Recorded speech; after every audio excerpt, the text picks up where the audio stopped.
Cozinhar em família pode ajudar na inclusão? Na redução da seletividade alimentar, no desenvolvimento das crianças com autismo. A gente hoje convidou uma mulher muito guerreira, batalhadora, para estar com a gente aqui, para a gente bater esse papo, porque eu acho que é tão legal a gente poder levar de uma forma leve, porém com responsabilidade, um assunto que tem sido vivenciado na casa de milhares de pessoas. E nos últimos tempos, mais ainda na casa de quase todo mundo. E a gente precisa entender que muitas vezes o que você está vivenciando, por um olhar do outro, pode não ser entendido da forma como tem que ser. Mas a partir do momento que você começa dentro de casa, passar a conviver com a situação e você passa a entender de forma leve e coloca a família inteira para compartilhar, para entender como é que se vive esses momentos, né? E de uma certa forma você sabe que dali você vai levar o seu filho para a sociedade, vai levar seu filho para a escola, vai levar seu filho para as brincadeiras, para um relacionamento. Você vai colocar seu filho para estar no mundo. Hoje estamos lá. Amanhã não sabemos se estaremos, né? E aí a gente precisa fazer com que a sociedade entenda e ao mesmo tempo a gente possa levar isso para a sociedade, para os restaurantes, para os ambientes, mas nada começa melhor do que a nossa própria casa, né? Hoje eu tô aqui com a Dinamara Castro, que é empreendedora e ela tem 3 filhos. Vamos explicar para quem está em casa esses 3 lindos filhos. Vamos contar um pouco da tua história. Eu quero entender um pouco a tua história e eu acho que tem muitas mães que vão se identificar. Os meus filhos todos tiveram um diagnóstico na pandemia e foi muito difícil porque mesmo pagando particular, as clínicas estavam fechadas e eu estava me sentindo ainda meio perdida, porque apesar de ter já um autista na família, mas morava distante e eu não entendia, porque você só entende de fato na prática, no dia a dia. Que às vezes você acha, por exemplo, a questão que falam muito, que o nível 1 é fácil, né? É leve para quem não convive diariamente. Se você passar o dia todo com uma pessoa que tem o autismo nível 1, você vai ver que as questões são bem mais profundas do que você imagina. Então, foi um momento que eu me senti assim, desesperada. Então eu tive que estudar, fiz alguns cursos que inclusive eu indico para os pais, porque a questão do autismo você tem que tratar não só na clínica, né, tem que dar uma continuidade a essa terapia que se complementa na escola e dentro de casa. As pessoas de dentro de casa, eu tenho 3 filhos com autismo, mas eu tenho uma filha que tem 9 anos e ela não tem autismo. Mas de tanto eu estudar e ensinar, e ela vê como que eu lido com os meninos, ela aprendeu a lidar. Então hoje ela consegue conduzi-los de forma maravilhosa. As terapeutas até brincam, é uma mini terapeuta em casa. Interessante. Você falou num assunto que chamou bastante atenção. Você tem 4 filhos. Isso. 3 filhos são autistas, né? Cada um com 2 com nível 1 e 1 com nível 2, exatamente, né? Que você falou. Qual é a idade deles? O João Batista tem 11 anos. É o mais velho? É o mais velho, ele é nível de suporte 1, porém tem as comorbidades. Tem o Pedro, que tem 6 anos, é nível de suporte 2, com várias comorbidades também. E o Luiz Miguel, que é nível de suporte 1, que esse foi o que teve a intervenção bem precoce, porque eu já tinha a experiência dos outros 2. Então, com 1 ano e 5 meses, o Luiz Miguel já estava fazendo todas as terapias. E hoje ele tem 4 anos, é nível de suporte 1 e tem comorbidade também. Pronto, nós vamos entrar dentro da gastronomia, mas antes de entrar dentro da gastronomia, eu não posso perder essa oportunidade da gente conversar sobre o assunto. Porque cada um tem a sua idade e a gente percebe que você tem observado algumas coisas que têm acontecido com o passar dos anos. Aí quando ela fala do nível 1, e ela fala dessa vivência dela, você acaba de uma certa forma ajudando quem está em casa e provavelmente alguém está se identificando com você. Quando a gente fala de níveis, principalmente nós que somos comunicadores, a gente precisa entender esse outro lado, que os anos vão passando, a adolescência vem chegando, a fase adulta vem chegando, são muitos porquês, são muitas perguntas, é muita informação. O que diferencia o nível 1 do nível 2? Na verdade, é o nível 1, 2 e 3, significa o nível de suporte que essa criança precisa. O nível 1 é uma criança que consegue se conduzir, né? Ela tem um pouco de rigidez, né? nas demandas, em ouvir um não, tem uma dificuldade às vezes na fala. O nível 2, ele precisa de um nível de suporte maior, um acompanhamento de perto, sempre ter alguém para conduzi-lo. Ele faz, mas ele precisa o tempo todo que a pessoa oriente. E o nível 3 de suporte é uma pessoa com autismo que precisa 24 horas de atenção. É mais limitado, o nível 3, né? Exatamente. É mais limitado. Ele precisa desse nível de suporte em casa, na clínica, na escola. O tempo todo ele precisa ser acompanhado. Ontem a gente trouxe mães, né, diretoras de lá da AMA, né? E aí a gente percebeu, uma psicóloga, que ela também descobriu o autismo já na fase adulta, e ela deixou bem claro pra gente que no momento que nós estávamos conversando, as pessoas estavam aqui falando sobre os assuntos, mas que o ambiente fazia com que ela não focasse o que elas já tinham falado. E que isso, de uma certa forma, eu teria que novamente explicar toda aquela condução para ela me dar atenção e poder relatar. Eu entendi o que as demais tinham falado. E ela deixou bem claro, como psicóloga, sobre a questão do toque, né? Que algumas pessoas não suportam a questão do toque, que aí a gente vem para essa parte da alimentação, que eu acho que é muito importante. Por exemplo, no seu caso, são 3 filhos com autismo e cada um tem o seu comportamento, cada um tem seu jeito. Acredito que na hora da alimentação, eu gosto disso, eu não gosto daquilo, eu não suporto ver isso, né? Então, para você, como mãe dentro de casa, não é fácil. Aí a gente resolveu falar sobre o assunto, que é, no caso, cozinhar em família. Pode ajudar na inclusão, nessa redução da seletividade alimentar e até mesmo no desenvolvimento dessa criança que tem autismo. Eu queria que você me falasse dessa sua responsabilidade e ao mesmo tempo te ver leve. Eu te vejo leve, você sabia? Eu ouço muito isso. Nossa, você passa uma paz gigantesca. É porque, na verdade, quando você busca, algo que eu sempre falo para os pais, não se limite ao médico, neurologista, ao terapeuta, porque é muito reduzido o tempo que eles passam com seus filhos. Então, a criança passa mais tempo com quem? Comigo. Eu, estudando sobre autismo, eu já fiz vários cursos e aconselho que os pais, se puderem, fazer também. Por quê? Porque você consegue conduzir e aplicar o que está sendo colocado na clínica, dar continuidade a essa criança dentro de casa. Por exemplo, o Pedro era uma criança que não tomava suco de forma alguma. Ele só tomava água e a gente queria introduzir o suco. E não conseguia. E não conseguia. E eu conversei com a terapeuta dele, que nesse caso é a TO, né, a terapeuta ocupacional que trabalha com essa questão alimentar, e falei para ela, porque para ele levar um lanche para a escola, né, levar o lanche para a terapia, era de extrema importância que ele tomasse o suco. E foi feito esse trabalho e hoje o Pedro teve uma certa resistência no início, que é normal.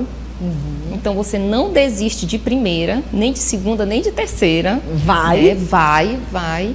E hoje o Pedro toma praticamente todos os sabores de suco no copo, que ainda teve isso. Eu tive que colocar numa garrafa que tivesse um canudo, não era toda a garrafa que ele aceitava. Até que eu encontrei uma que ele aceitava e hoje ele toma. Você vai fazendo aquela mudança sucessiva, né, devagar. A sensação que a gente tem, ouvindo você falar, é que não passa segurança para ele, ou tipo assim, ele precisou dessa segurança, ele precisou sentir essa adaptação com paciência, com calma, para que ele pudesse receber.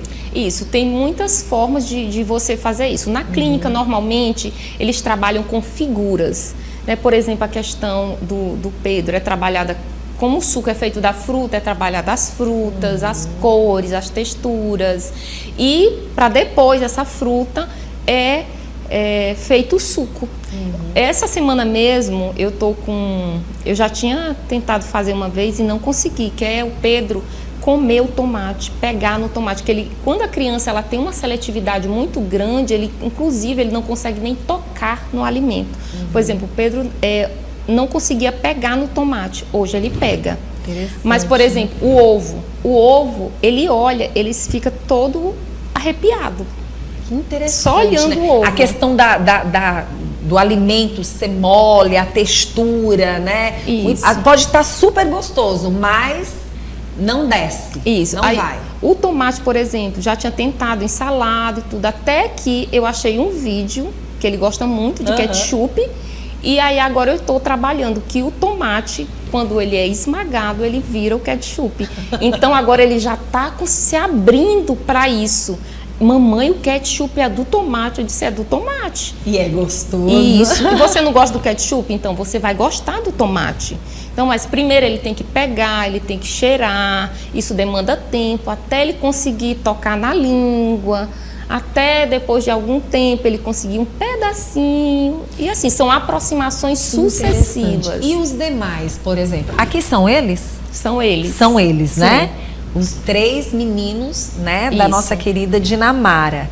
E assim, no caso do nível 2, quando o assunto é comida, quando é esse mundo da gastronomia, falando dos 3, toda essa forma de trabalhar também aconteceu com os 3? Não. Alimentação ou não? Não, somente o Pedro. Somente o Pedro, que é nível 2 de suporte. Os 2 nível 1, eles nunca tiveram essa questão alimentar. Mas porém, todo mundo tem que se alimentar dentro de casa e juntos. Juntos. Né? Juntos. E aí, nesse momento, como é que você faz? Como é que... No início, eu acredito que não foi fácil. Não foi fácil. Por isso a importância de buscar sempre aprender. O Pedro tem uma resistência também muito à questão de qualquer coisa verde, né? Então, por exemplo, assim, a goiaba, ele não comia porque a goiaba era verde. Então, eu comecei fazer o quê? Descascar a goiaba toda até que ela fica rosa e eu corto ela rosa e ele come. Ou usar estratégias, como por exemplo, eu quero que ele coma brócolis, mas ele não vai pegar o brócolis jamais dentro da realidade dele hoje e pegar e comer. Então, o que eu faço? Eu bato o brócolis no processador e faço o arroz do Hulk, que ele gosta do Hulk. Então, ele come o arroz do Hulk, que é verde. No início foi muito difícil, mas hoje ele come. Agora sim, o que fala da gastronomia dentro desse seu mundo que é o mundo do dia a dia? Ela já está me mostrando um pouco que existem, não tem essa história de nível 1, nível 2. Tem, mas mexe com você. O de 11 anos já está chegando na adolescência. Aí já começa a mudar muito, né? Eu pergunto para você, relacionado à gastronomia, como tem sido esse lidar no dia a dia da família? Eu trabalho hoje com a confeitaria, mas eu tenho um programa que eu estou montando, que é exatamente isso. As mães me perguntam muito a respeito de como eu consigo dar conta de trabalhar, né, de levar. Eu passo o dia inteiro dirigindo. Sim.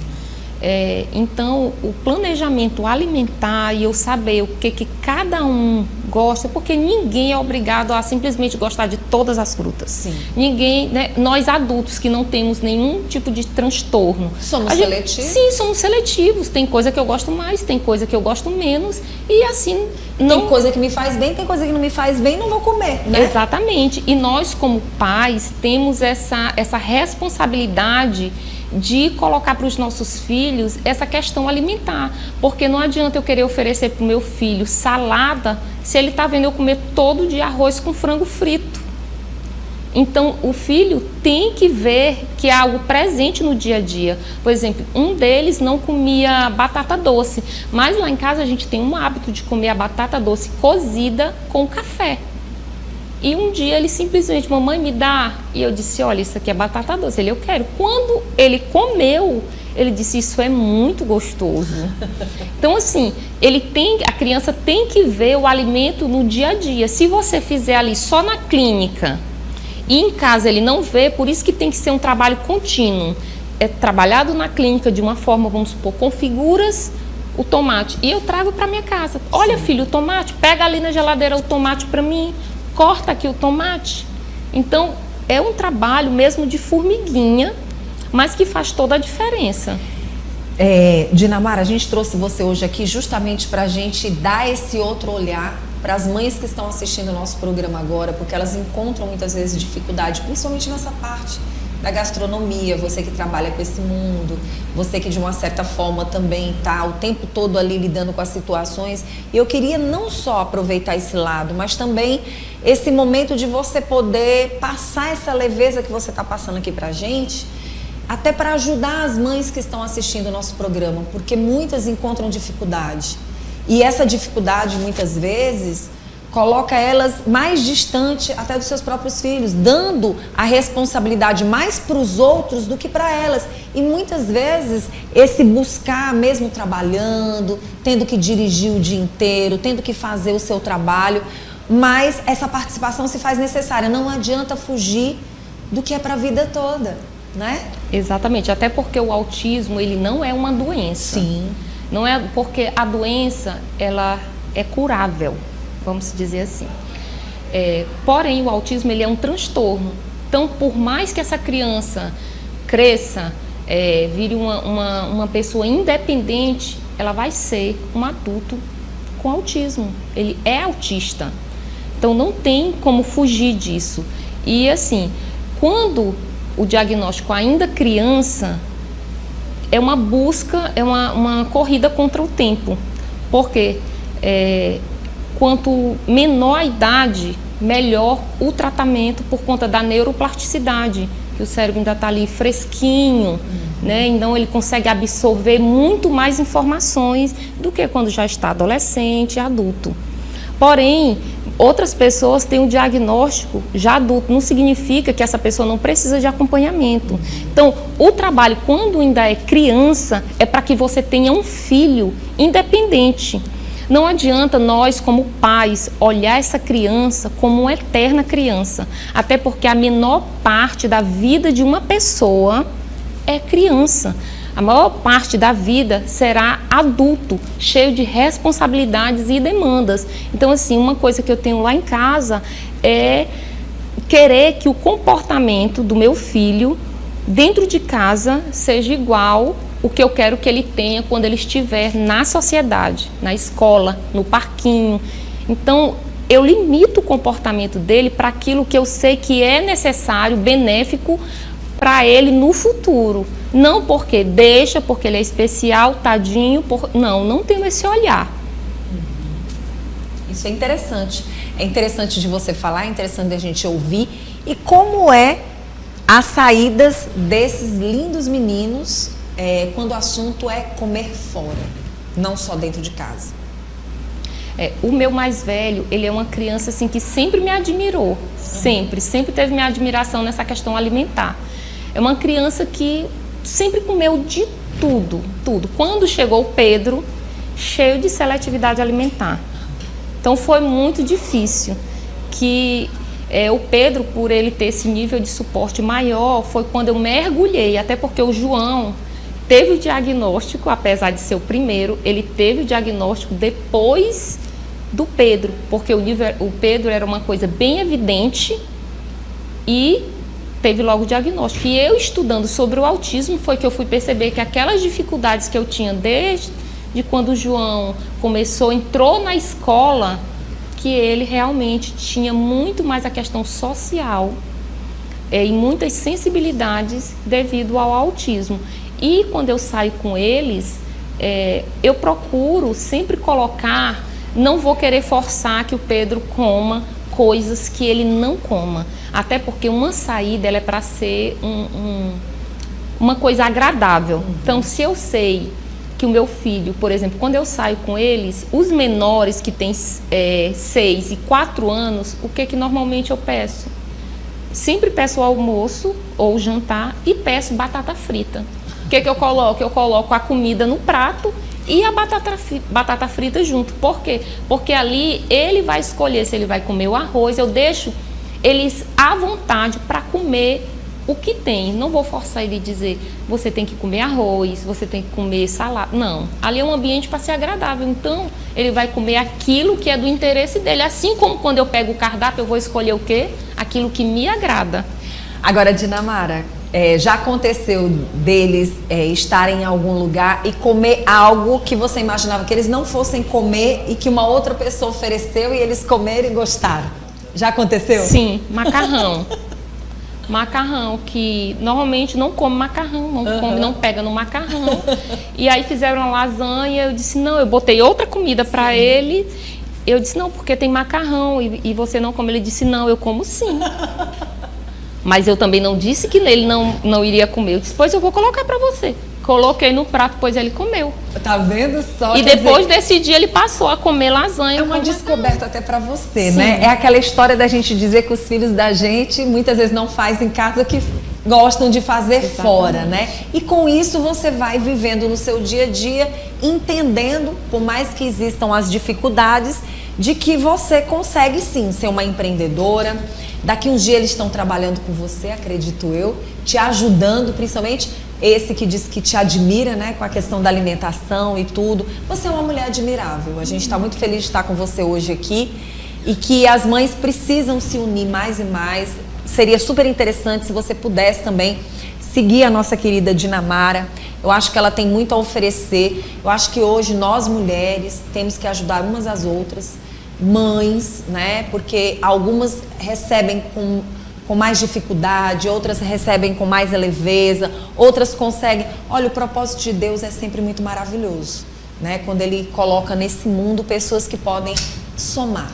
Eu acho que nós estamos aqui para somar. Quando você pode somar e não subtrair, você está sempre ajudando alguém, né? E o diagnóstico, eu costumo dizer que o diagnóstico ele não é uma sentença de vida, ele é um rumo, é uma nova forma dessa criança falar, foco, é uma nova forma dele aprender, é uma nova forma de você ensinar, porque o tanto que eu tenho aprendido, né, conhecendo hoje sobre o autismo, se eu não tivesse eles, eu não saberia. E hoje a sociedade, escola, a sociedade em toda, as igrejas, todo mundo tem que se abrir para essa realidade.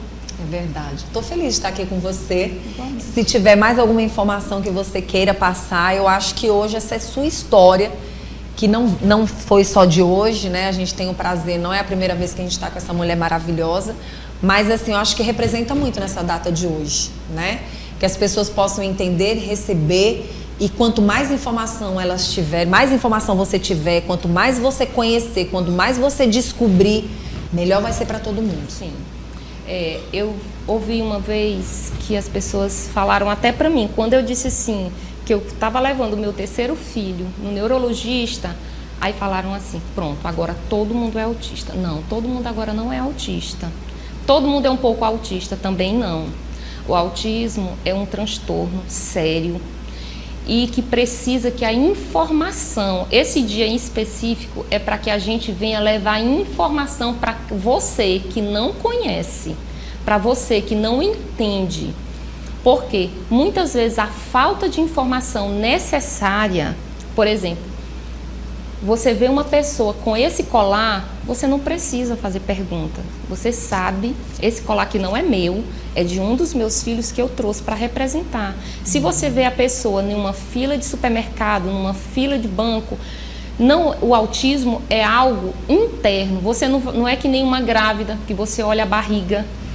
Não é como uma pessoa deficiente que muitas vezes está numa cadeira de roda ou está faltando um dos membros. Então, é uma questão de transtorno, muitas vezes, que precisa desse olhar. Ele não precisa de mais uma pessoa para questionar. E a sociedade precisa se abrir para isso. Não importa se é criança, porque a gente tem essa coisa de que o autismo é em crianças. Não, existem muitas pessoas que hoje estão sendo diagnosticadas exatamente por esta informação estar hoje mais acessível. E que na época também não teve a oportunidade, talvez, de se descobrir ainda jovem, ainda cedo, que tinha autismo. As pessoas chamavam as pessoas assim de estranhas. Eita, mas teu filho é estranho, mas teu irmão é estranho, quando na verdade essa pessoa tinha um transtorno, mas não tinha acesso às informações que nós temos hoje. Por isso hoje o número de diagnóstico e melhor, precoce. E isso também chama atenção para determinadas situações que acontecem às vezes nos ambientes, ou profissional, ou da própria escola, da próprio convívio de família e até dentro dos relacionamentos. Você sabe que a gente às vezes não percebe, mas tem determinadas coisas que acontecem que hoje quem tem a sensibilidade de observar vai pensar 2 vezes antes de bater de frente com determinadas situações. Existem situações que elas têm que ser conversadas, dialogadas, entendidas, observadas. De repente tem alguém pertinho de você que está precisando tanto do seu apoio e você não está entendendo, né? E às vezes isso vira uma grande confusão. Às vezes isso vira um problema gigante que, na verdade, aquela pessoa está precisando do teu apoio. Isso acontece muito com as mães. O nível a taxa de suicídio de mães de crianças autistas é imensa. É outra informação que não é tão divulgada. Quando você vê uma mãe armar um barraco numa fila de supermercado, porque ela está estacionando o carro e ela não é deficiente, e essa mãe estourar, é porque na verdade essa mãe já vem sobrecarregada de tantas lutas e ali foi só a gota d'água que faltava. Então você tem que olhar essa mãe com compaixão, porque nós mães é isso que nós precisamos. Nós não precisamos de alguém que passe a mão na cabeça dos nossos filhos, nós precisamos de pessoas com empatia, se coloque no meu lugar para que você possa entender que não é só essa luta aqui, são lutas de anos que vem todos os dias sendo abatida por mim. Verdade, verdade. Eu estou muito feliz de estar aqui com você. Eu acho que é muito bom. Isso também abre as nossas cabeças, nós como comunicadores, para a gente ter um olhar totalmente inclusivo mesmo, de respeito, de empatia. Graças a Deus eu sou uma pessoa que eu sei lidar muito bem com as situações da vida, da vivência, eu observo muita coisa. E eu acho que a gente tem que aprender dessa forma. Por isso que eu, como comunicadora, costumo dizer o seguinte, sabe, Dinamara? Que nós que temos a ferramenta da comunicação, não só na nossa mão, mas também no nosso falar, temos que ter muito cuidado com o que vamos falar, como devemos lidar com a situação, porque a responsabilidade é gigantesca. Isso aqui não é brincadeira. Eu não considero a comunicação algo que você pode fazer de qualquer jeito. Eu acho que é uma responsabilidade gigante e que influencia. Se você não pode influenciar de uma forma positiva, eu acho que de forma negativa você só vem atrapalhar. Exatamente. Então eu acredito que cada pessoa tem que saber onde deve estar e como deve estar para assumir com responsabilidade esse ato de se comunicar. Eu acho muito sério, levo muito a sério e sei me comportar muito bem quando o assunto é me comunicar com as pessoas. E não é fácil. Não é fácil, porque a gente está aprendendo todo dia, né? Então, eu estou muito feliz de estar aqui com você. Que Deus continue conservando esse teu jeito tão gostoso da gente olhar para você e sentir essa leveza. Que Obrigada. Deus te abençoe, te guarde, te proteja, ajude outras mães, tá bom? Ajudo. Quem quiser entrar em contato com você, nossa empreendedora, como é que faz? Sim, eu trabalho com confeitaria, vai fazer 4 anos. E eu sou especialista em pudim. O nome da confeitaria é Doce Terapia Confeitaria, com 2A no final, e toda a renda é para custear hoje o tratamento das crianças. Aí se você quiser falar comigo, lá tem o link, pode acessar e falar.